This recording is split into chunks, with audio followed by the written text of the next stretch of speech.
ভক্তির অনুচিন্তা। দর্শক বন্ধু, সেদিন যକ୍ষ ପଚାରିଥିଲେ ଯୁଧିଷ୍ଠିରଙ୍କୁ ଦୁନିଆରେ କ'ଣ ଆଶ୍ଚର୍ଯ୍ୟ। ଯୁଧିଷ୍ଠିର ସୁନ୍ଦର ଭାବରେ ଉତ୍ତର ଦେଇଥିଲେ, ଦୁନିଆରେ ତିନୋଟି ଆଶ୍ଚର୍ଯ୍ୟ ଅଛି। ଆମେ ମରିବା ଆମେ ଭୁଲି ଯାଇଛୁ, କିନ୍ତୁ ଆମ ନିଜ ଲୋକ ଯଦି କେହି ମରିଯାଆନ୍ତି ଆମେ ବହୁତ କାନ୍ଦୁ, ମୁଣ୍ଡ ବାଡ଼େଇ ବହୁତ କାନ୍ଦୁ, କିନ୍ତୁ ଆମେ ଭୁଲି ଯାଇଛୁ ଆମେ ଦିନେ ସେଇ ନିଆଁରେ ଦିନେ ପୋଡ଼ି ହେବା।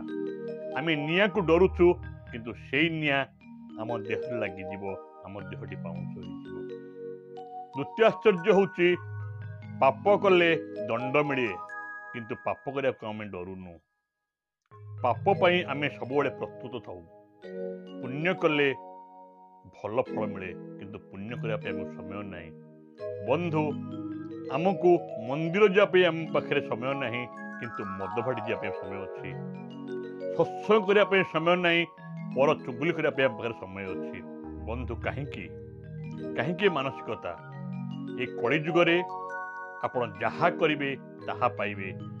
ନିଆଁକୁ ଆପଣ ଗାଳି କରି ଧରନ୍ତୁ, ପୋଡ଼ି ହେବେ। ନିଆଁକୁ ପ୍ରଶଂସା କରି ଧରନ୍ତୁ, ଆପଣ ପୋଡ଼ି ହେବେ। ଏଣୁ ନିଆଁଟା ସବୁବେଳେ ନିଆଁ।